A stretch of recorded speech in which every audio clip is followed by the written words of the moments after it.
Hello everyone. आज हम लोग डीसी मशीन्स के 20 इंपॉर्टेंट क्वेश्चंस करेंगे जो आपका जेएसएससी जेई के लिए बहुत ही इंपॉर्टेंट है। आइए देखते हैं। क्वेश्चन नंबर 1 क्या है? The lamination of core are generally made of. Option A क्या है? Cast iron. ऑप्शन बी क्या है? कार्बन। ऑप्शन सी क्या है? Silicon steel. और ऑप्शन डी क्या है? Stainless steel. तो हमें क्या पूछा गया है कि लेमिनेशन ऑफ कोर, जो कोर का लेमिनेशन करते हैं वो किस मटेरियल से करते हैं। ओके, तो आपको ये याद रहना चाहिए कि जो लेमिनेशन कोर का करते हैं वो बेसिकली सिलिकॉन स्टील से करते हैं हम लोग। तो वो जो मटेरियल रहता है आपका कोर का वो किसका रहता है? सिलिकॉन स्टील का रहता है। तो करेक्ट आंसर क्या हो जाएगा? Option C, silicon steel. Okay, silicon steel का हम लोग कोर बनाते हैं। ठीक है, और तो इस डायग्राम हम देखते हैं, हर एक पार्ट को डिस्कस करते हैं। ठीक है, तो इसमें सबसे पहले क्या देखते हैं हम लोग? योक। ठीक है, ये जो आउटर पार्ट रहता है ये आउटर पार्ट को ही हम लोग बोलते हैं, कोई भी डीसी मशीन का योक बोलते हैं। ओके, ये आउटर पार्ट को ही हम लोग क्या बोलते हैं? योक। ओके, यहाँ ये लिखा हुआ है योक। उसके बाद क्या होता है आपका इनर पार्ट में? क्या होता है? पोल। ओके, ये जो आपका बना हुआ है 1 2 3 4, ये 4 पोल डीसी मशीन का हमने यहाँ पे एग्जांपल लिया है। इससे ज़्यादा भी हो सकता है। और याद रखिएगा कि जो ये होता है डीसी मशीन हमेशा इवन नंबर में होता है। 2 पोल का होगा या 4 पोल का होगा या 6 पोल का होगा या 8 पोल का होगा। ऐसा कभी नहीं हो सकता कि 3 पोल का होगा। ओके, हमेशा इवन नंबर में रहता है। ओके, उसके बाद क्या है? Field winding. ओके, तो ये जो आपका पोल रहता है, ठीक है, इसी में क्या रहता है? वाइंडिंग क्या रहता है? आप देख सकते हैं यहाँ पे वाइंडिंग किया गया है। ठीक है, इसमें ही वाइंडिंग किया गया है। ठीक है, इसमें ही वाइंडिंग किया गया है, इसमें ही वाइंडिंग किया गया है। और इसमें ऐसा वाइंडिंग किया जाता है कि आपका जो अल्टरनेट जो पोल हो, सपोज कीजिए ये एन है तो ये एस होगा, उसके बाद ये एन होगा और ये एस होगा। ओके, इसका वाइंडिंग ऐसे किया जाता है कि जो अल्टरनेट पोल होगा वो एन एस इस टाइप से आपका होगा। ओके, उसके बाद क्या है? ब्रशेस। ये जो आपका ब्लैक पार्ट दिख रहा है ये क्या आपका? ब्रशेस है। ओके, ये ब्लैक पार्ट क्या आपका? ब्रशेस है। ओके, और ये येलो पार्ट आपको दिख रहा है, येलो पार्ट, ठीक है, ये क्या आपका? कम्यूटेटर है। ठीक है, जिसको यहाँ से हमने डिनोट किया कम्यूटेटर। ओके, उसके बाद ये जो आपका रेड पार्ट है, रेड पार्ट क्या है आपका? आर्मेचर है। ठीक है, आर्मेचर। ठीक है, इसी को बोलते हैं आर्मेचर कोर। ये जो बना रहता है, ठीक है, वही आपका सिलिकॉन स्टील का बना रहता है। तो ये आपका बेसिक हो गया है डीसी मशीन का कि कौन सा क्या पार्ट है। ये पोल हो गया आपका, ठीक है, ये आउटर पार्ट को योक बोलते हैं। ठीक है, ये आपका क्या बोलते हैं? पोल्स हो गया। ठीक है, ये आपका फील्ड वाइंडिंग हो गया, जो ये आपको किया गया फील्ड वाइंडिंग। ओके, ये जो आउटर पार्ट रहता है पोल का, इसी को बोलते हैं पोल शू। ओके, पोल शू। ओके, तो इसमें यही बोला गया है silicon steel is a soft magnetic material. ठीक है, और हम लोग ये भी पूछ सकते हैं कि हम लोग लेमिनेशन ऑफ कोर का करते हैं वो सिलिकॉन स्टील से क्यों करते हैं? हम लोग सिलिकॉन स्टील क्यों करते हैं? क्योंकि सिलिकॉन स्टील क्या होता है? एक सॉफ्ट मैग्नेटिक मटेरियल होता है that is used in electrical power transformer, motor, generator, ये सब में आपका यूज होता है। ओके, ये क्या होता है? एक सॉफ्ट मैग्नेटिक मटेरियल होता है जिसके कारण इसका use power transformer, Motors and generators में होता है। ओके, उसके बाद क्या? It is high silicon content. इसका सिलिकॉन कंटेंट क्या होता है? बहुत ही हाई होता है। ओके, इसका सिलिकॉन कंटेंट क्या होता है? हाई होता है। कितना होता है? 3.2 मास परसेंटेज। ठीक है, 3.2 मास परसेंटेज। आपको याद रखना सिर्फ इसका सिलिकॉन कंटेंट क्या होता है आपका? हाई होता है। ओके, तो इसका क्या एडवांटेज है सिलिकॉन कंटेंट हाई रहने का? विच increases the electrical resistivity of iron. जो क्या करता है? आयरन जो मतलब इलेक्ट्रिकल रेजिस्टिविटी को इंक्रीज करता है आयरन का। And therefore reduces AD current losses. और इससे क्या होता है? हमारा एडी करंट लॉसेस कम होता है। तो इसीलिए हम लोग लेमिनेशन ऑफ कोर किससे करते हैं? सिलिकॉन स्टील से करते हैं। ओके, आइए नेक्स्ट क्वेश्चन देखते हैं। The armature of DC generator, the armature of A DC generator is laminated. ठीक है, ऑप्शन ए क्या है? Reduce of bulk, provide passage of for cooling air, insulate the core, reduce eddy current loss. तो ये आपका 4 option दिया गया है। तो आपको पता है कि लेमिनेशन क्यों करते हैं, to reduce eddy current losses. Okay, eddy current loss को रिड्यूस करने के लिए हम लोग लेमिनेशन करते हैं। लेमिनेशन मीन्स क्या होता है, आपका परत बाय परत आपका जो भी मटेरियल रहेगा स्टीम मतलब आपका लेयर के फॉर्म में, उसको अटैच करके प्रेशराइज करके वो आपका आउटर पार्ट बनाया जाता है, मतलब कोर का पार्ट को बनाया जाता है। ओके, इसी को बोलते हैं laminated.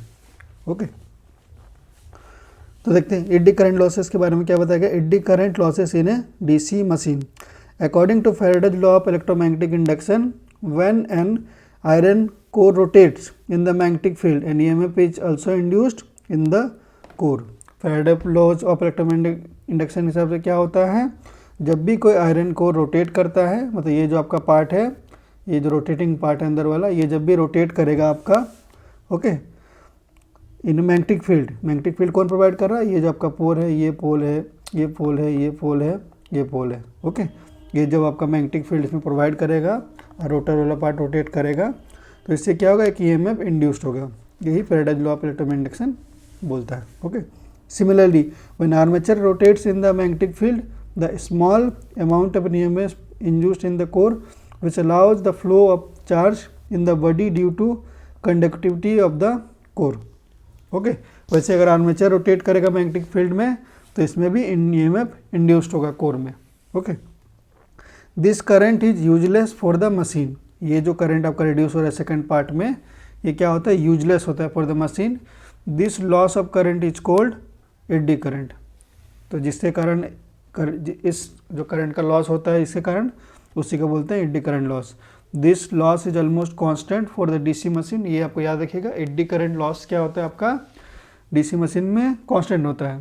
It could be minimised bye selecting the laminated core. और हम लोग इसको मिनिमाइज कैसे कर सकते हैं, bye selecting the laminated core.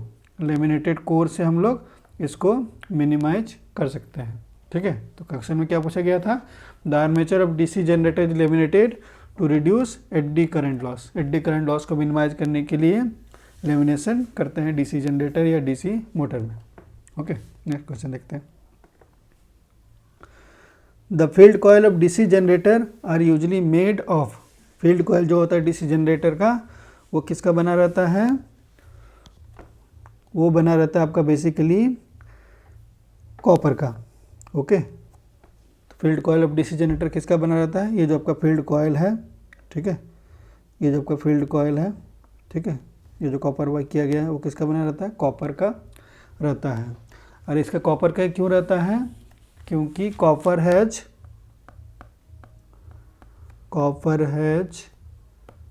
Good electrical conductivity. Copper का क्या होता है, इलेक्ट्रिकल कंडक्टिविटी अच्छा होता है। ठीक है, साथ में इसमें क्या होता है, गुड थर्मल कंडक्टिविटी। ओके, तो इसमें क्या होता है, इलेक्ट्रिकल कंडक्टिविटी गुड होता है और थर्मल कंडक्टिविटी गुड होता है। ओके, और साथ में इसका क्या एडवांटेज है, ये क्या होता है, कोरोजन रेजिस्टेंस होता है, कोरोजन रेजिस्टेंस होता है।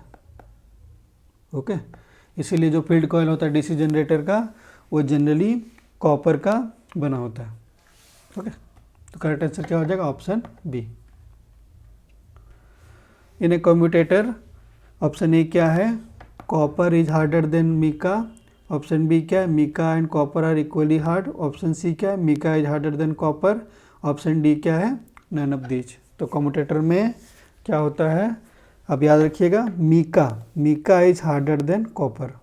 ओके, मीका क्या होता है, कॉपर से हार्डर होता है। ओके, तो करेक्ट आंसर क्या हो जाएगा, ऑप्शन सी। ओके, तो आप कम्यूटेटर क्या है आपको पता होना चाहिए, डीसी मशीन में कम्यूटेटर कहाँ पे है। तो आप देख सकते हैं ये कम्यूटेटर ये कहाँ रिप्रेजेंट कर रहा है, ये जो येलो पार्ट का है उसको कम्यूटेटर रिप्रेजेंट कर रहा है। ये जो येलो पार्ट है ना, इसी को कम्यूटेटर रिप्रेजेंट कर रहा है। उसके ऊपर में ब्लैक बैक आपको दिखेगा, ये क्या है आपका ब्रशेस है। ओके, ब्रशेस से क्या काम रहता है, to collect current. Okay, current को कलेक्ट करने का काम रहता है ब्रशेस का। Okay, in DC generator the pole shoe are fasten to the pole core. ठीक है, इसमें बोल रहा है कि डीसी जनरेटर में जो पोल शू होता है, पोल शू कौन सा है, ये वाला जो पार्ट रहता है ना आपका, ओके, इसी को बोलते हैं पोल शू। ठीक है, ये जो पार्ट है इस पार्ट से कैसे कनेक्ट किया गया। ठीक है, अब देख सकते हैं ये अलग पार्ट है एक और ये एक अलग पार्ट है। ठीक है, तो ये दोनों कैसे एक दूसरे के साथ कनेक्ट किया गया, यही हमसे पूछा गया है। ओके, तो कैसे किया जाता है, काउंटर संक स्क्रू से। ओके, काउंटर संक स्क्रू से, ये आप लोग याद रखिएगा।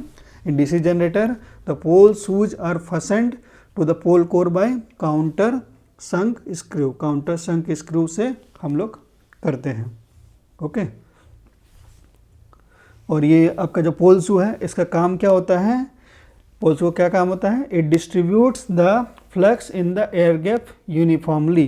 ठीक है, इसका क्या काम रहता है, जो फ्लक्स रहेगा उसको यूनिफॉर्मली डिस्ट्रीब्यूट करने के लिए। ठीक है, देखिए आप देख सकते हैं ये वाला पार्ट कैसे है, ये नॉर्मल है। ठीक है, ये आपका नॉर्मल है।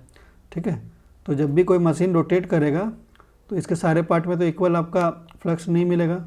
ठीक है, अगर इसी का हम लोग इसमें साथ क्या करते हैं, एक पोल शू लगा देते हैं। ठीक है,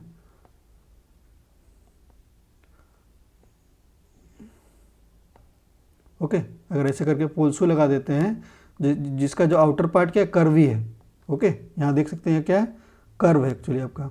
ठीक है, तो क्या होगा, ये जो फ्लक्स होगा, ये जब रोटेट करेगा मशीन जब रोटेट करेगा तो इक्वल फ्लक्स मिलेगा सबको, हर डायरेक्शन में इक्वल फ्लक्स मिलेगा।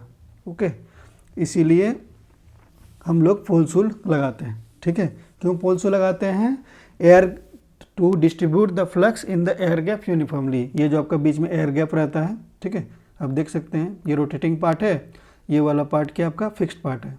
ओके, तो आपका जो एयर गैप फ्लक्स यूनिफॉर्म करने के लिए हम लोग पोल शू लगाते हैं। ओके, नेक्स्ट क्वेश्चन देखते हैं। In lap winding the number of brushes is always. ठीक है, तो लैप वाइंडिंग में क्या होता है, नंबर ऑफ ब्रशेस कितना होता है। ऑप्शन क्या है, ए क्या है, double the number of poles. Option B क्या, same as the number of poles. Option C क्या है, half the number of poles. और ऑप्शन डी क्या है, 2। ठीक है, ये 4 ऑप्शन दिया गया है। तो लैप वाइंडिंग तो आपको पता होना चाहिए, लैप वाइंडिंग मतलब क्या होता है, LAP, आपको सबको पता ही होगा ये बात। ठीक है, ये लैप वाइंडिंग है। तो लैप वाइंडिंग में क्या होता है, A = P होता है।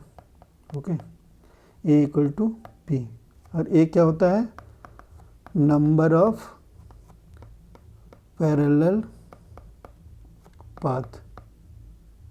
ओके, और P क्या होता है, नंबर ऑफ पोल्स। ओके, देखो मैं जो भी क्वेश्चन डिस्कस कर रहा हूँ उसके अंदर और भी अगर मैं कुछ ऐड कर सका हूँ तो मैं सारा सब कुछ डिस्कस कर रहा हूँ। ओके, तो अगर आप देखिएगा तो आपको ये बहुत ही फ़ायदेमंद रहेगा, स्पेशली जो लोग न्यू हैं। ठीक है, जो प्रिपरेशन स्टार्ट किए हैं या फिर कोई अदर ब्रांच के स्टूडेंट हैं तो उनको ये बहुत ही एडवांटेज होगा, क्योंकि मैं इसमें सारा एडिशनल पॉइंट ऐड कर रहा हूँ। ओके, तो लैप में क्या होगा, A = P होता है। A क्या होता है, नंबर ऑफ पैरेलल पाथ, और P क्या होता है, नंबर ऑफ पोल्स। ओके, तो क्या हो जाएगा, A = P। अगर ये वेव बाइंडिंग रहेगा, ठीक है, वेव बाइंडिंग, तो वेव बाइंडिंग के केस में क्या होता है, A = 2 होता है, नंबर ऑफ पैरेलल पाथ 2 ही होता है। ठीक है, तो ये क्वेश्चन में देखते हैं क्या बोला गया है, in lap winding the number of brushes is always. Lap winding में कितना नंबर ऑफ ब्रश होगा। ठीक है, तो अब याद रखिएगा, नंबर ऑफ ब्रशेस होता है, number of brushes = number of parallel path. Okay, क्या होता है, number of brushes = number of parallel path. Okay, और यहाँ इस केस में कितना होता है, इस केस में क्या है, lap winding the number of brushes = number of parallel path बोला गया है। ठीक है, और लैप वाइंडिंग में क्या होता है, number of parallel path = number of poles. Okay, ये हम लोग डिस्कस किया अभी कि लैप वाइंडिंग क्या होता है, A = P होता है। ठीक है, और एक मतलब number of parallel path = number of poles होता है, और number of brushes equal to number of parallel path होता है। तो नंबर ऑफ ब्रेसेस क्या होगा लैप वाइंडिंग में, same as the number of poles, option B, same as the number of poles. Okay,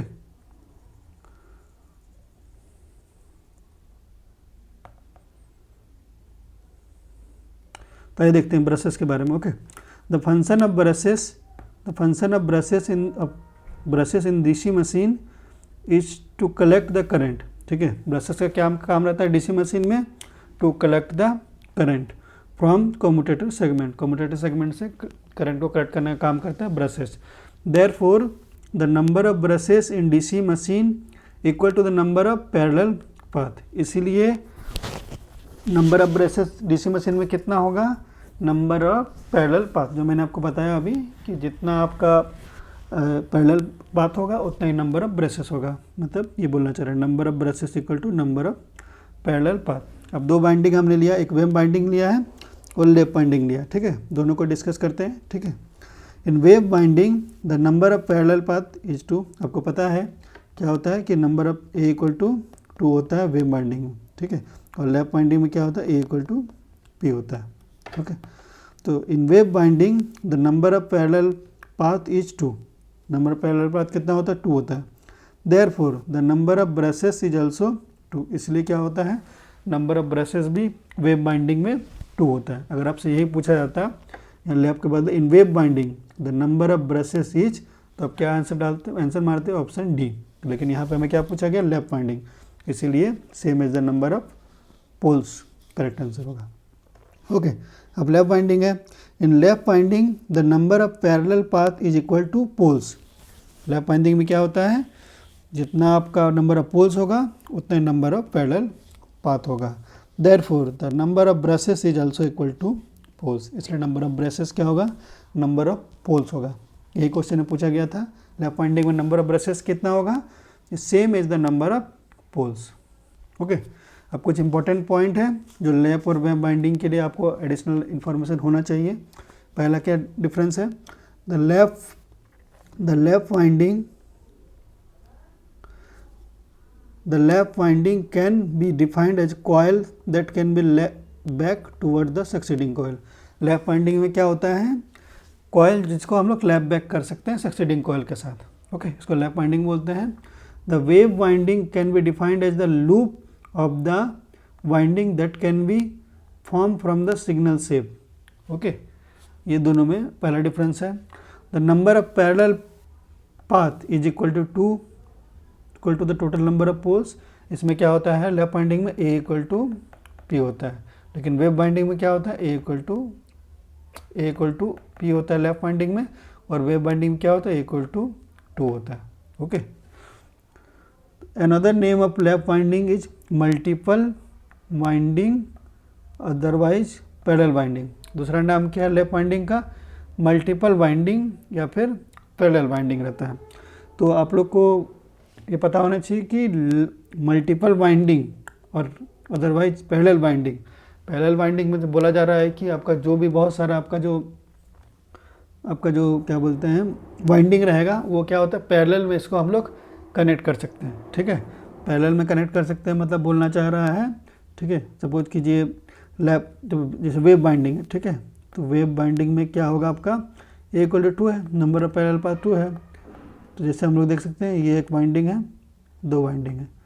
ठीक है, तो यहाँ पे 2 ही हमारा क्या हो रहा है, 2 ही हमारा एक और 2 ही वाइंडिंग हो रहा है। लेकिन लैप वाइंडिंग में क्या होगा, ए इक्वल टू पी, मतलब जितना नंबर ऑफ पोल होगा, सपोज कीजिए 4 पोल है, ठीक है, तो इसमें 4 को पैरेलल पाथ होगा, आपका 4 वाइंडिंग होगा। ठीक है, इसमें क्या होगा, 4 होगा, 1 2 3 4। ठीक है, सपोज कि यहाँ करंट कुछ दे रहे हैं तो ये चारों में इक्वली डिवाइड होगा, फिर यहाँ से पास होगा। तो इसका फ़ायदा क्या होता है, लैप वाइंडिंग का क्या फ़ायदा है कि ये हाई करंट को सपोर्ट कर सकता है। ठीक है, जहाँ पे हाई करंट का रिक्वायरमेंट होता है वहाँ पे हम लोग लैप वाइंडिंग का यूज़ करते हैं। ओके, आप लोग याद रखिएगा, जहाँ पे हाई करंट का रिक्वायरमेंट होगा वहाँ पे हमें लैप वाइंडिंग का यूज़ करेंगे। मतलब हाई करंट लो वोल्टेज के केस में लैप वाइंडिंग का यूज़ करेंगे, और लो करंट हाई वोल्टेज के केस में वेव वाइंडिंग का यूज़ करेंगे। ओके, तो ऐसे आपसे पूछा जाएगा, आपको नेक्स्ट अभी कुछ देर बाद क्वेश्चन मिलेगा कि आपको वेल्डिंग जनरेटर में कौन सा आपका बाइंडिंग करेंगे, लैप बाइंडिंग करेंगे और वेब बाइंडिंग करेंगे। तो वेल्डिंग जनरेटर में क्या होता है, आपको बहुत ही ज़्यादा करंट का रिक्वायरमेंट होता है, सडन करंट का रिक्वायरमेंट होता है। ओके, इसलिए वहाँ पे हम लोग वेल्डिंग जनरेटर में लैप वाइंडिंग का यूज करेंगे। Okay, the EMF of lap winding is less. EMF जो वोल्टेज होता है लैप वाइंडिंग का कम होता है, ठीक है, लेकिन EMF लैप वाइंडिंग में करंट क्या होता है, ज़्यादा होता है। ओके, और EMF of wave binding is more. Okay, voltage या EMF वेव बाइंडिंग में ज़्यादा होता है। The efficiency of the lap winding is less. Efficiency जो होता है लैप वाइंडिंग का कम होता है। लैप वाइंडिंग एफिशिएंसी कम क्यों होता है कि इसमें बहुत सारा नंबर ऑफ पैरेलल पाथ होता है, जिससे कारण लॉसेस ज़्यादा होता है, इसलिए एफिशिएंसी कम होता है। The efficiency of the wave binding is high. Okay, the lap winding is used for high current और लो वोल्टेज मशीन। ठीक है, ये याद रखिएगा आप लोग, बहुत इंपॉर्टेंट है, ये पूछा जा सकता है डायरेक्ट क्वेश्चन कि लैप वाइंडिंग का यूज कहाँ करेंगे, जहाँ पे हाई करंट का ज़रूरत होगा और लो वोल्टेज का रिक्वायरमेंट होगा। ठीक है, जहाँ पे high current low voltage machine होगा वहाँ पे हम लोग उसका जो वाइंडिंग का कंस्ट्रक्शन करेंगे वो लैप वाइंडिंग करेंगे। ठीक है, the application of wave winding include low current and high voltage. ठीक है, इसका जस्ट अपोजिट है ये, यहाँ पे हाई करंट था, ओके, यहाँ पे लो करंट है। ओके, तो ये आपका लैप और वेव बाइंडिंग में डिफरेंस है, आप इसको जरूर याद रखिएगा। In DC generators the cause of rapid brush wear. ठीक है, ऑप्शन ए क्या है, सेवियर स्पार्किंग, ऑप्शन बी क्या है, rough commutator surface, option C क्या है, इम्परफेक्ट कॉन्टैक्ट, ऑप्शन डी क्या है, एनी ऑफ द अबव। ठीक है, तो इसमें क्या बोला गया, DC generator the cause of rapid brush wear. ठीक है, जब ब्रश रहता है उसका जो वेयर एंड टेयर होता है, वेयर होता है, ठीक है, उसका क्या कारण है। ठीक है, तो ऑप्शन क्या, तीन ऑप्शन दिया गया, severe sparking, rough commutator surface और इम्परफेक्ट कॉन्टैक्ट। हाँ, ये तीनों आंसर आपका सही है। ठीक है, ये तीनों के कारण आपका जो ब्रशेस रहता है उसमें आपका वेयर एंड टेयर मतलब वेयर हो सकता है। ठीक है, तो करेक्ट आंसर क्या हो जाएगा, option D, any of the above. आइए क्या लिखा देखते हैं, in DC machine the causes of rapid brush wear are. ठीक है, किस कौन कौन से कारण है रैपिड ब्रश वेयर का। ओके, ऑप्शन ए क्या है, मतलब पहला क्या रीजन दिया गया, सेवियर स्पार्किंग। ओके, अगर बहुत ज़्यादा स्पार्किंग होगा तब भी ब्रश का वेयर होगा। रफ कम्यूटेटर सरफेस, ऑब्वियसली अगर रफ कम्यूटेटर सरफेस रहेगा तब भी वेयर होगा। इम्परफेक्ट कॉन्टैक्ट, अगर परफेक्ट कॉन्टैक्ट नहीं रहेगा तब भी वेयर होगा। एक्सेसिव स्प्रिंग प्रेशर, अगर स्प्रिंग प्रेशर बहुत ज़्यादा होगा तब भी ये आपका क्या बोलते हैं, वेयर होगा। और पांचवा क्या, एब्रेशन फ्रॉम डस्ट, अगर डस्ट के कारण एब्रेशन हो जाएगा तब भी आपका ब्रश वेयर होगा। ठीक है, ब्रश का वेयर मतलब यहाँ क्या बोलना चाह रहा है, ब्रश का काम क्या रहता है, करंट को कलेक्ट करना। ठीक है, तो ये क्या करता है, जो मूव करते रहता है आपका रोटर, उससे करंट को कलेक्ट करता है। ओके, तो ये जो कलेक्ट करता है उसी में ये घिसता है। ठीक है, तो उस किस कारण से घिसेगा उसी के बारे में ये पूछा गया था। इन 4 पोल डीसी मशीन, ठीक है, ऑप्शन ए क्या, all the 4 poles are north poles, alternate poles are north and south pole, all the 4 poles are south pole, option D क्या, 2 north poles follow 2 south poles. Okay, तो इसमें बोला गया है कि जो 4 पोल डीसी मशीन होता है, जैसे मैंने ये डायग्राम ड्रॉ कर दिया, ये 4 पोल डीसी मशीन कैसे, 1 पोल 2 पोल 3 पोल, ये 4 पोल है। ओके, ये 4 पोल डीसी मशीन है। तो इसमें जो बोल रहा है कि जो पोलैरिटी होगा, ठीक है, जैसे आपका ये एक नंबर पोल हुआ, ये 2 नंबर हुआ, ये 3 नंबर हुआ और ये 4 नंबर हुआ। ठीक है, तो इसका पोलैरिटी है वो कैसा होगा। ठीक है, तो इसका पोलैरिटी जो होता है, ठीक है, ये अल्टरनेट होता है।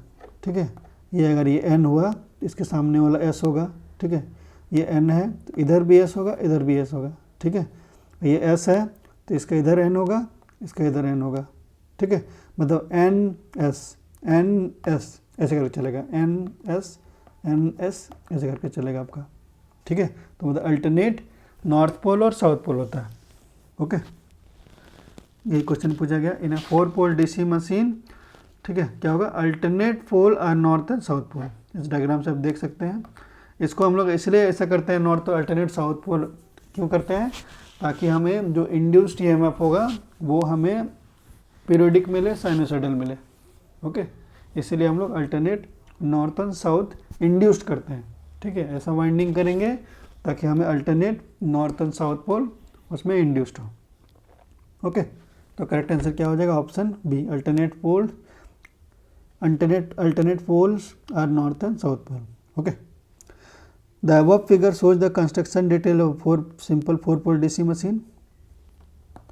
A DC machine consists of two basic parts, stator and rotor. आपको पता है ये ऊपर वाला पार्ट क्या आपका स्टेटर हुआ और ये रोटर पार्ट हो गया। ठीक है, फील्ड वाइंडिंग के बारे में बता रहे हैं। ठीक है, they are usually made of copper. ठीक है, फील्ड वाइंडिंग किससे बना होता है? कॉपर से बना होता है। Field coils are former wounds and placed on each pole and are connected in series. जो फील्ड कॉइल्स रहता है वो आपका वुंड्स क्या रहता है? ठीक है, ये जो आपका दिया आपका दिख रहा है ना, ये जो आपको किया गया है, ठीक है, उसी के बारे में बोल रहा है। ठीक है,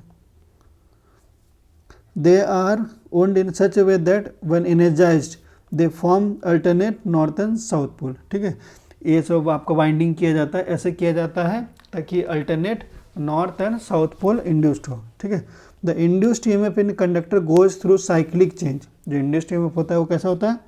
साइक्लिक चेंज से होता है, cyclic change in voltage as it passes under north pole and south pole polarity alternately. Thus the induced EMF in the conductor alternates magnitude. ठीक है, मतलब ये इसका बाइंडिंग हम लोग ऐसे क्यों करते हैं? ठीक है, ताकि हमें जो इंड्यूस्ड ईएमएफ हो कंडक्टर में वो अल्टरनेटिंग मैग्नीट्यूड का हो। ठीक है, जिसका मैग्नीट्यूड चेंज हो। Okay, for constant velocity of sweep the induced EMF is directly proportional to the flux density under which it is moving. If the flux density variation is sinusoidal in space, then a sine wave voltage is generated. Okay, तो हम लोग इसका construction ऐसे करते हैं। ठीक है, मतलब अल्टरनेट नॉर्थ और साउथ पोल करते हैं ताकि हमें साइनोसॉइडल वोल्टेज मिले। ठीक है, in case of DC machine mechanical losses are primarily function of. ठीक है, ऑप्शन ए क्या है? करंट, ऑप्शन बी क्या है? वोल्टेज, ऑप्शन सी क्या है? स्पीड, ऑप्शन डी क्या है? None of this. तो हमें इसमें क्या बोला गया है? In case of DC machine mechanical losses are primary function of. मतलब जो मैकेनिकल लॉसेस होता है, ठीक है, कोई भी डीसी मशीन में, वो किसके कारण होता है? करंट के कारण होता है, वोल्टेज के कारण होता है, या स्पीड के कारण होता है। ओके, तो आपको पता होना चाहिए कि जो मैकेनिकल लॉसेस होता है वो मैकेनिकल रीजन से होता है, और मैकेनिकल रीजन में आपका करंट वोल्टेज नहीं आता है, क्या आता है? स्पीड आता है। ओके, तो करेक्ट आंसर क्या हो जाएगा? Option C, speed. Mechanical losses caused by the movement of the motor. Okay, mechanical losses क्यों होता है? मूवमेंट ऑफ द मोटर के लिए। These include the friction of the motor bearing. ये क्या इंक्लूड होता है? जो फ्रिक्शन होता है मोटर बेयरिंग वो भी इंक्लूड होता है। Friction between the brushes and the commutator. Okay, friction जो होता है ब्रशेस एंड कम्यूटेटर के बीच में वो भी है होता है।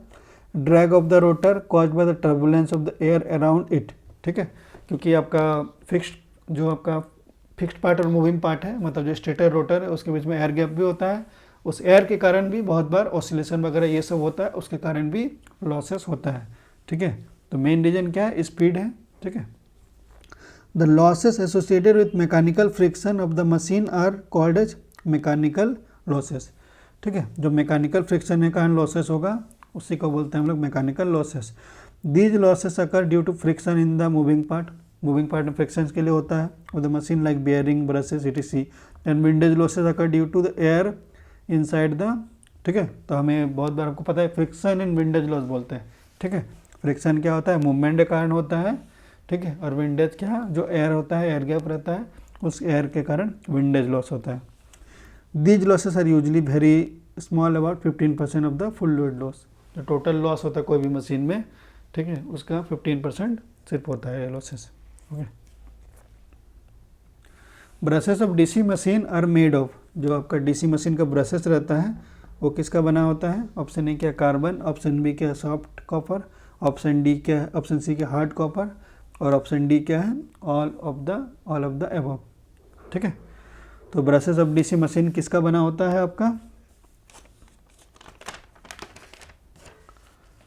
कार्बन का बना होता है। ओके, आप लोग याद रखिएगा, जो डीसी मशीन का ब्रशेस होता है वो किसका बना होता है, कार्बन का बना होता है। Okay, brushes are use to collect the current due to the induced EMF from the armature coils in a DC generator. Okay, brushes का यूज क्या रहता है आपका, टू कलेक्ट द करंट, ठीक है, करंट को कलेक्ट करने का काम रहता है। Brushes are made of carbon, ठीक है, ये कार्बन का बना होता है, to reduce the wear and tear of the commutator, ठीक है, ये कार्बन का क्यों बना होता है, ठीक है, वेयर एंड टेयर को रिड्यूस करने के लिए हम लोग कार्बन का यूज करते हैं, ठीक है। ब्रशेस किसका बना होता है, आपका कार्बन का बना होता है, और कार्बन का क्यों बना होता है, ताकि ये वेयर एंड टेयर को रिड्यूस कर सके। When the brushes is at any particular segment, it sorts out that particular coil and draws current from the rest of the coils. If EMF induced in the coil, the huge current will flow. To prevent this, brushes are positioned in such a way that the coil being short circuited and no EMF, it prevents heat loss in the brushes and sparking at the commutator segments. Hence, brushes are placed at the magnetic neutral axis. ठीक है, तो हमसे ये और एक question पूछा जाता है कि ब्रशेस कहाँ पे हम लोग डालते हैं, मैग्नेटिक न्यूट्रल एक्सिस पे डालते हैं। ओके, ब्रशेस कहाँ पे डालते हैं, मैग्नेटिक न्यूट्रल एक्सिस पे। ओके, मैग्नेटिक क्यों डालते हैं, ठीक है, ये क्या करता है आपका, स्पार्किंग से बचाता है आपका, sparking at the commutator segment से बचाने के लिए ब्रशेस को हम लोग कहाँ प्लेस करते हैं, at the magnetic neutral axis, मतलब MNA में, ठीक है, MNA में हम लोग ब्रशेस को प्लेस करते हैं। If B is the flux density, L is the length of the conductor and V is the velocity of conductor, then induced EMF is given by, ठीक है, इसमें B क्या बोला गया है, B is the flux density है, ठीक है, L length of the conductor है, और V क्या है, velocity of the conductor, then induced EMF, induced EMF पता होता है क्या होता है, E equal to BLB, ठीक है, ये induced EMF क्या होता है, BLB। EMF induced in a moving conductor, correct answer क्या हो जाएगा, ऑप्शन ए। ओके, ये यू नहीं है, बी है, ऑप्शन ए क्या है, B, BLB।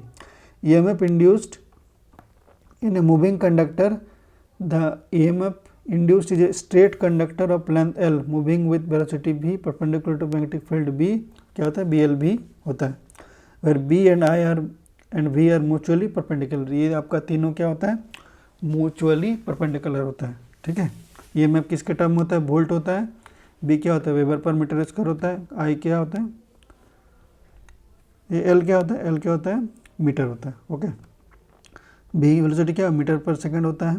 If the velocity and vector B makes an angle theta, अगर ये कुछ एंगल थीटा होगा तो ये फॉर्मूला क्या हो जाए, E equal to BLV sine theta. Okay, तो यहाँ पे क्या बोला गया था, यहाँ तो कुछ मेंशन नहीं किया गया, तो BLV तो BLV आपका आंसर हो जाएगा। In case of 4 pole DC generator provided with 2 layer lap winding with 16 coils, the pole pitch will be, ठीक है, तो आपको पता होना चाहिए कि पोल पिच क्या होता है, ठीक है, तो मैं आपको इस डायग्राम से बताना चाहूँगा कि पोल पिच क्या होता है। पोल पिच क्या होता है, जो अल्टरनेट पेल होता है ना, NS, ठीक है, तो ये जो दोनों पोल के बीच में जो डिस्टेंस है, इसी को बोलते हैं हम लोग पोल पिच, ये दोनों जो डिस्टेंस है इसी को बोलते हैं पोल पिच, मीन्स दो पोल के बीच में जो डिस्टेंस है उसी को बोलते हैं हम लोग पोल पिच, ठीक है। और पोल पिच का फॉर्मूला क्या होता है, pole pitch equal to number of conductors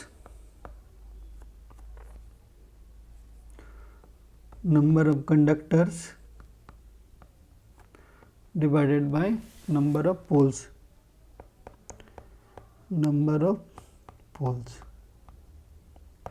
okay, तो पोल पिच क्या होता है, number of conductors divide by number of poles. तो अगर हम नंबर ऑफ कंडक्टर्स निकाल लेंगे, ठीक है, और नंबर ऑफ पोल्स हमें गिवन है, तो हम लोग पोल पिच फाइंड आउट कर सकते हैं।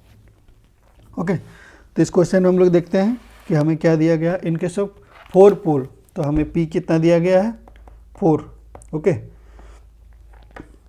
With A 2 layer lap winding, मतलब हमें क्या दिया गया है, 2 लेयर लैप वाइंडिंग दिया गया है, ठीक है, विथ 16 कॉइल्स, ठीक है, तो नंबर ऑफ कॉइल्स कितना दिया गया, N इक्वल टू 16, क्योंकि डबल लेयर है तो टोटल नंबर ऑफ कंडक्टर कितना हो जाएगा 16 इंटू 2 32। तो आप लोग याद रखिएगा, ध्यान रखिएगा कि 2 लेयर है कि सिंगल लेयर है, ठीक है। अगर 2 लेयर है तो जो कंडक्टर्स रहेगा उसको अब मल्टीप्लाई कर दीजिएगा, नंबर ऑफ जो कॉइल्स रहेगा उसको मल्टीप्लाई, तो नंबर ऑफ आपका कॉइल्स कितना हो जाएगा 30 नंबर ऑफ कंडक्टर कितना हो जाएगा 16 इंटू 32 नंबर ऑफ कंडक्टर्स हो जाएगा, ठीक है। इस फॉर्मूला पुट कर देंगे तो क्या आएगा आपका 32 डिवाइड बाय 4 इक्वल टू 8। तो करेक्ट आंसर क्या हो जाएगा ऑप्शन बी 8। उसके बाद पैसे हम जानते हैं पोल पिच क्या होता है, ठीक है। पोल पिच आपको बता दिए इस डायग्राम से, ठीक है। The pole pitch is defined as the peripheral distance between the centre of the 2 adjacent pole in a DC machine, ठीक है। ये जो आपका पेरिफेरल डिस्टेंस है, ठीक है, सेंटर दो, इसका सेंटर का जो पेरिफेरल डिस्टेंस है उसी को बोलते हैं pole pitch.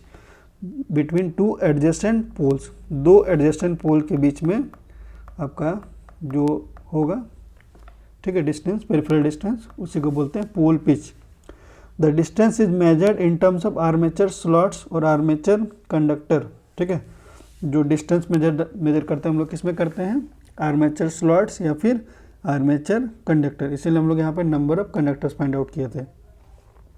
This is naturally equal to the total number of armature slots divide by the number of poles in the machine, ठीक है। तो पोल पिच क्या होगा, नंबर ऑफ कंडक्टर्स, ठीक है, number of conductors divide by number of poles, okay. The pole pitch in electrical machine is equal to 180 degree electrical form में पूछेगा तो क्या होता है, पोल पिच 180 डिग्री इलेक्ट्रिकल होता है, ठीक है। तो क्वेश्चन जो अब सॉल्व किए उसको फिर से बताए हैं। नंबर ऑफ कॉइल्स कितने दिए, 16। As the winding is 2 layer binding 2 layer binding दिया हो गया है, तो टोटल नंबर ऑफ कंडक्टर्स कितना हो जाएगा 2 इंटू 16 32, ठीक है, क्योंकि आपका क्या है 2 लेयर बाइंडिंग है। पोल पिच क्या होता है, number of conductors divide by number of poles, ठीक है। तो 32 डिवाइड 4 तो क्या आ जाएगा आपका 8 आ गया। तो करेक्ट आंसर क्या हो जाएगा option B. The material for commutator brushes is generally, ठीक है। ऑप्शन ए क्या है मिका, ऑप्शन बी क्या कार्बन, ऑप्शन सी क्या कॉपर, ऑप्शन डी क्या है कास्ट आयरन। तो इसमें बोला है कम्यूटेटर ब्रशेस का जो मटेरियल होता है वो जनरली किसका बना होता है, वो बना होता है एक्चुअली जनरली कार्बन का बना होता है, ओके। करेक्ट आंसर क्या हो जाएगा option B. Brushes are use to collect the current, हमको पता है कि ब्रशेस का काम रहता है करंट को कलेक्ट करने का। Due to induced EMF from the armature of coil in a DC generator. Brushes are made of carbon to reduce the wear and tear of the commutator. Brushes हम लोग किसका बनाते हैं, कार्बन का बनाते हैं, किस लिए, वेयर एंड टेयर को रिड्यूस करने के लिए, ठीक है, कार्बन का हम लोग बनाते हैं ब्रशेस को। The purpose of providing dummy coils in a generator, ठीक है। जो हम लोग डमी कॉइल प्रोवाइड करते हैं डीसी जनरेटर में, क्यों प्रोवाइड करते हैं, ऑप्शन क्या है to enhance the flux density, option B क्या है to amplify voltage, option C क्या है to provide mechanical balance for the rotor, और ऑप्शन डी क्या है टू रिड्यूस डी करंट। तो हम लोग पर्पस क्या है डमी कॉइल प्रोवाइड करने का। करेक्ट आंसर क्या है आपका option D C. Option C क्या है to provide mechanical balance for the rotor, ठीक है। डमी कॉइल हमारा क्या करता है, मैकेनिकल बैलेंस प्रोवाइड करता है रोटर में। रोटर में कभी कभी क्या होता है ऑसिलेशन होता है, ठीक है। उसी ऑसिलेशन को कम करने के लिए, रिड्यूस करने के लिए, सप्रेस करने के लिए हम लोग डमी कॉइल करते हैं। होता क्या है जब भी आपका ऑसिलेशन होगा, ठीक है, तो कुछ आपका फ्लक्स में डिफरेंस होगा, ठीक है। उससे क्या होगा, जो आपका डमी कॉइल रहेगा, एक्स्ट्रा जो कॉइल रहेगा, ठीक है, उसमें कुछ करंट फ्लो करेगा तो वो ईएमएफ इंड्यूस्ड होगा, तो वो अपना फ्लक्स जनरेट करेगा। वो फ्लक्स क्या करेगा, जो ऑसिलेशन वाला जो करंट फ्लक्स हो रहा है ना उसको सप्रेस कर देगा, जिससे कारण क्या होगा ऑसिलेशन रुक जाएगा और स्मूथली हमारा जो रोटर है मूव करेगा, ठीक है।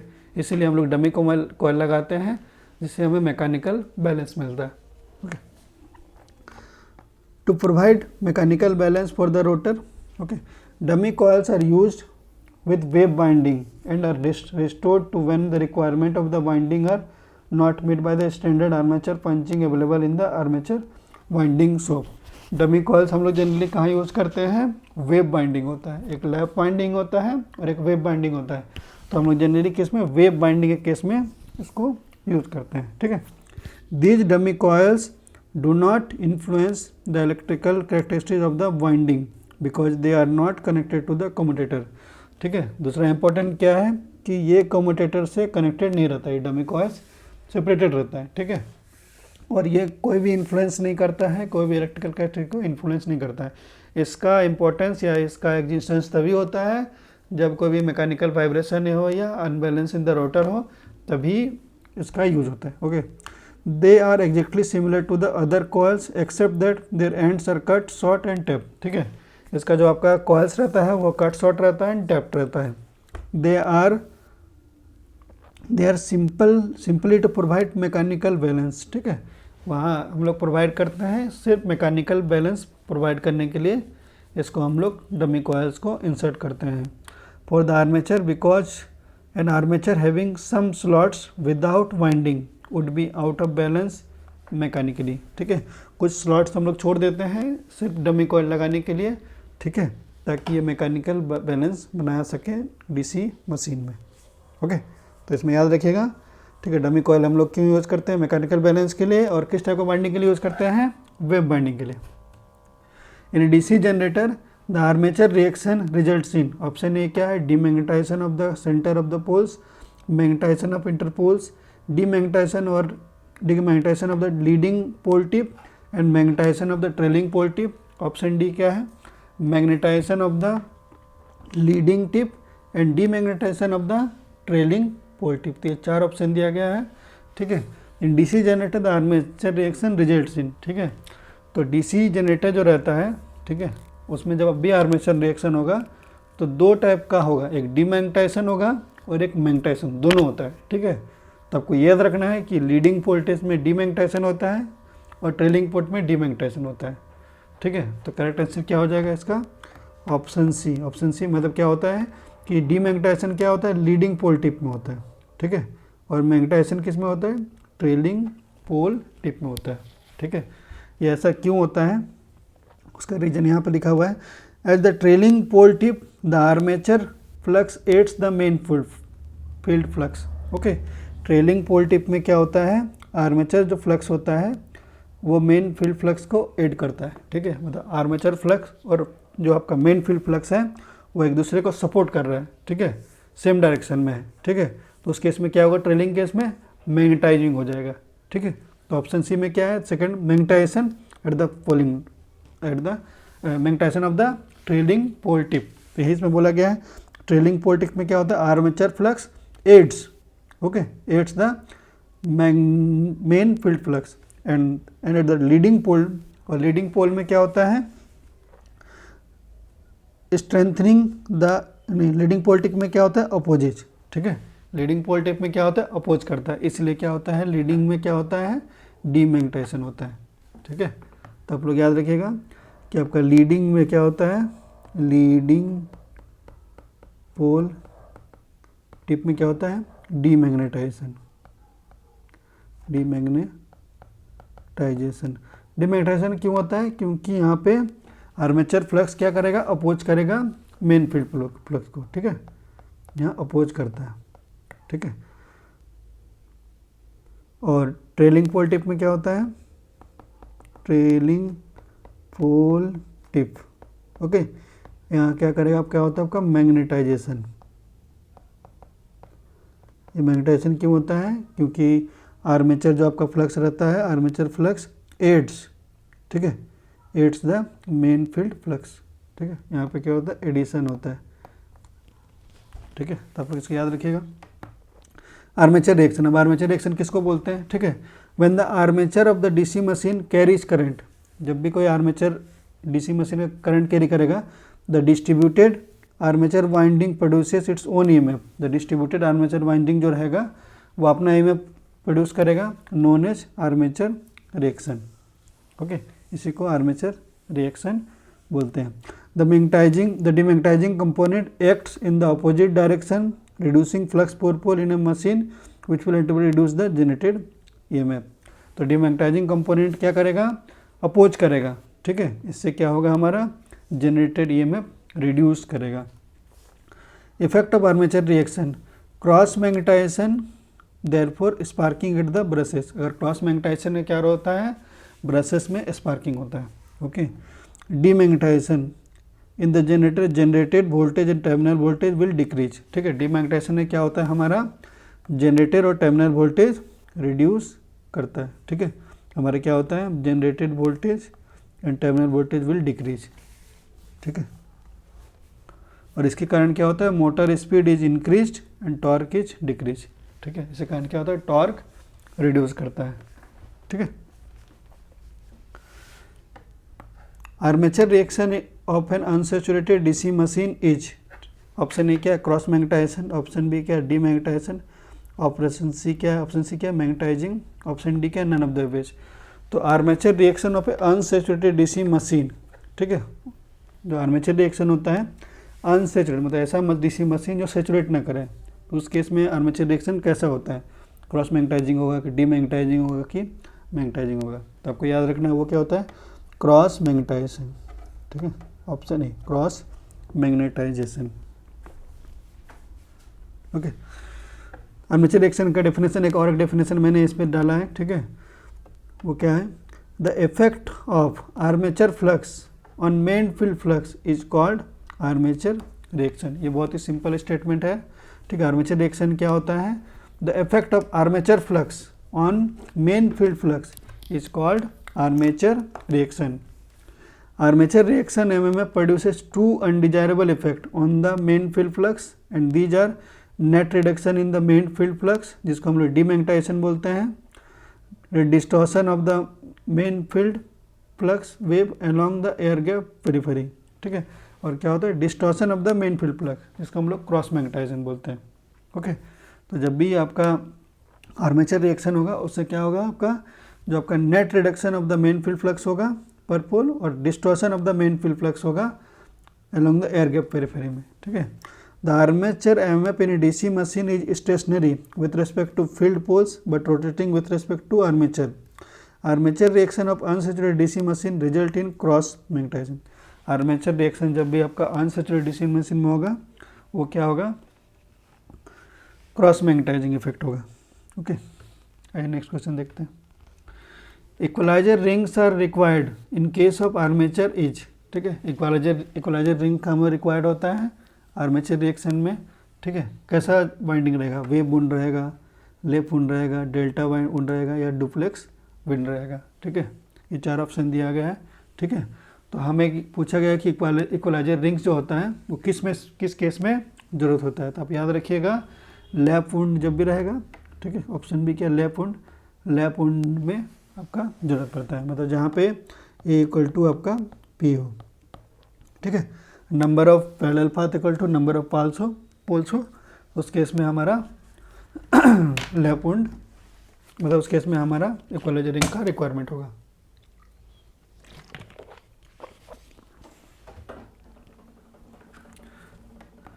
Equalizer rings are required in case the armature is having lap winding. Okay, जहाँ पे लैप वाइंडिंग होगा वहीं पे हमें इक्वलाइजर रिंग का रिक्वायरमेंट होगा। In lap winding the number of parallel path are equal to total number of poles, नहीं पता कि इक्वल टू पी होता है। And also use in low voltage and high current DC machine, हम बता दिए हैं कि इसमें बहुत सारा पैरेलल पाथ होता है, बहुत सारा वाइंडिंग होता है, तो ज़्यादा करंट को कैरी कर सकता है, इसलिए जहाँ पे हाई करंट का रिक्वायरमेंट होगा जिसे आपका वेल्डिंग जनरेटर, वहाँ पर हम लोग लैप विंड, ठीक है, लैप विंड वाइंडिंग का हम लोग यूज़ करेंगे। The current does not reverse completely, ठीक है, in a given commutation time period due to overload brushes and that cause sparking between the brushes and commutator surface. ठीक है, करंट जो होता है आपका डज नॉट रिवर्स कम्प्लीटली, मतलब पूरा कम्प्लीटली रिवर्स नहीं होता है कम्यूटेशन पीरियड में। ठीक है, due to overload brushes the equalizer rings are use to overcome such problem. ठीक है, तो वही आपका कम्यूटेशन का प्रॉब्लम को हटाने के लिए हम लोग इक्वलाइजर रिंग का यूज करते हैं। इक्वलाइजर रिंग क्या होता है, equalizer rings are low resistance copper conductor. ये क्या होता है, लो रेजिस्टेंस कॉपर कंडक्टर होता है which connects those point in the armature winding which have potential difference between them. ठीक है, तो जहाँ पे पोटेंशियल डिफरेंस रहेगा वहाँ पे हम लोग इक्वलाइजर रिंग को ये करेंगे। क्यों करते हैं, इक्वलाइजर रिंग लगाते हैं ताकि सेम पोटेंशियल डिफरेंस रहे, सेम पोटेंशियल डिफरेंस रहेगा तो कोई भी सर्कुलेटिंग करंट फ्लो नहीं करेगा विद इन द वाइंडिंग। अगर अलग अलग वाइंडिंग, अलग अलग पोटेंशियल रहेगा तो क्या होगा, वोल्टेज रहेगा तो क्या होगा, वाइंडिंग के अक्रॉस ही करंट फ्लो करते रहेगा, जिससे करंट लॉसेस होगा। ठीक है।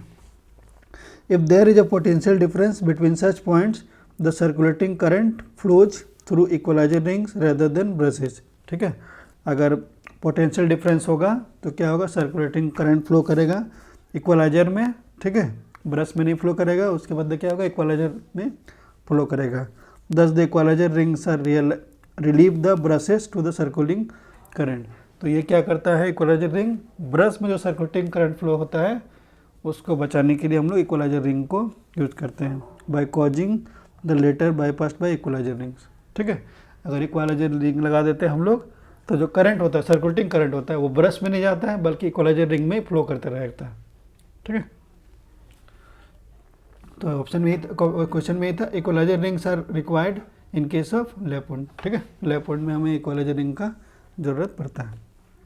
वेल्डिंग जनरेटर विल हैव, ठीक है, वेल्डिंग जनरेटर में कैसा रहता है, लैप बाइंडिंग रहता है, वेव बाइंडिंग रहता है, डेल्टा बाइंडिंग रहता है, या डुप्लेक्स वेव बाइंडिंग रहता है। ठीक है, तो वेल्डिंग जनरेटर में क्या होता है आपका, जनरली बहुत ही हाई करंट का रिक्वायरमेंट होगा। ठीक है, बहुत ही हाई करंट का रिक्वायरमेंट होता है। ठीक है, जब भी हम लोग वेल्डिंग करते हैं तो जहाँ भी ज़्यादा करंट का रिक्वायरमेंट होगा वहाँ पे हम लोग लैप बाइंडिंग यूज़ करेंगे। लैप बाइंडिंग क्यों यूज़ करेंगे, क्योंकि वहाँ बहुत सारा ए इक्वल टू, उस केस में क्या होता है, ए इक्वल टू पी होता है। ठीक है, मतलब बहुत सारा पैरेलल पाथ रहेगा। बहुत सारा पैरेलल पाथ मतलब मान रहे हैं कि आपका सपोज कीजिए 12 पोल का मशीन है। ठीक है, तो 12 आपका पैरेलल पाथ मिल जाएगा, 12 को बाइंडिंग रह जाएगा। ठीक है, इस टाइप से 12 को बाइंडिंग रहेगा। ठीक है, तो करंट कैपेसिटी हमारे सब में मान रहे हैं आई भी फ्लो है कैपेसिटी, तो यहाँ क्या हो जाएगा 12 आई हो जाएगा। ठीक है, जो यहाँ 12 बाई पास करेगा। ठीक है, तो ये क्या कहता है, करंट कैपेसिटी को बढ़ा देता है लैप वाइंडिंग। तो 18 करेक्ट आंसर क्या हो जाएगा, ऑप्शन ए, लैप वाइंडिंग। ठीक है, ये इसमें बताया गया है lap winding is used for low voltage high current application. जहाँ पे कम वोल्टेज और हाई करंट का रिक्वायरमेंट होगा वहाँ पे हम लोग लैप वाइंडिंग को यूज करेंगे। और अगर हमसे पूछा जाता है कि अगर हाई वोल्टेज और लो करंट का रिक्वायरमेंट होगा तो उस केस में हम लोग क्या यूज़ करेंगे, वेव बाइंडिंग का यूज़ करेंगे। Okay, wave winding use for high voltage और लो करंट एप्लीकेशन। ठीक है, welding generator has high current requirement. ठीक है, वेल्डिंग जनरेटर में क्या होता है, हमें हाई करंट का रिक्वायरमेंट होता है, hence lap winding used in welding generator. कुछ एडिशनल इन्फॉर्मेशन है, in welding we use differentially compound generator. ये भी आपसे पूछा जाता है कि वेल्डिंग जनरेटर में कैसा, ठीक है, जनरेटर यूज होता है। ठीक है, बहुत सारा ऑप्शन दे देगा आपको। ठीक है, तो कौन सा जनरेटर यूज होता है, डिफरेंशियली कंपाउंडेड जनरेटर। याद रखिएगा, इन वेल्डिंग जनरेटर वो कौन सा जनरेटर होता है, differentially compounded generator. Okay, because of dropping characteristic, किस लिए यूज करते हैं, क्योंकि इसका ड्रॉपिंग कैरेक्टरिस्टिक्स होता है। Okay, the generator uses for welding purpose should have high current and low voltage. जो भी आपका जनरेटर होगा हम बताएं, मैंने बताया वहाँ पे हाई करंट और लो वोल्टेज होना चाहिए, which can be obtained by the differential compound generator, जिसको हम लोग डिफरेंशियल कंपाउंड जनरेटर में ऑब्टेन कर सकते हैं। We can not get low voltage और high current for DC shunt generator. ठीक है, डीसी शंट जनरेटर में हम लोग लो वोल्टेज और हाई करंट नहीं अचीव कर सकते हैं, इसलिए हम लोग क्या यूज़ करते हैं, डिफरेंशियली कंपाउंड जनरेटर यूज़ करते हैं। The differentially compound generator provides a high voltage at no load. ठीक है, डिफरेंशियली कंपाउंड जनरेटर क्या करता है, देता है नो लोड में हाई वोल्टेज देता है। ठीक है, टू इनिशिएट द आर्क। ठीक है, आर्क इनिशिएट के लिए हाई वोल्टेज देता है, and once the arc is formed that is low resistance and it provides a smaller voltage. और जैसे ही एक बार आर्क इनिशिएट कर देता है, जब भी आर्क इनिशिएट हो जाएगा तो वो एक लो रेजिस्टेंस की तरह बिहेव करता है और इससे क्या होता है, हमारा स्मॉलर वोल्टेज हो जाता है। ठीक है, तो ये कुछ एक्स्ट्रा इन्फॉर्मेशन था। इन डीसी वेल्डिंग जनरेटर हैज, ठीक है, ये सेम क्वेश्चन है। ठीक है, अगर आपसे ये पूछा, इसमें क्या पूछा गया था, वेल्डिंग जनरेटर विल हैव। ठीक है, इसमें क्या है, डीसी वेल्डिंग जनरेटर हैज, तो करेक्ट आंसर क्या हो जाएगा, लैप वाइंडिंग। ठीक है, डीसी वेल्डिंग जनरेटर में क्या यूज करेंगे, lap winding. Lap winding use for low voltage high current application. ठीक है, wave winding use for high voltage low current application. Welding generator has high current requirement hence lap winding is used. Okay, तो correct answer क्या हो जाएगा आपका option A. ठीक है, in DC welding generator lap winding is use. Lap winding use because in lap winding high current we can achieve. Okay, the demagnetization component of armature reaction in a DC generator. The demagnetization component of armature reaction is in a DC generator. क्या होगा? Option A क्या है? Reduces generator EMF। Option B क्या है? Increases armature speed.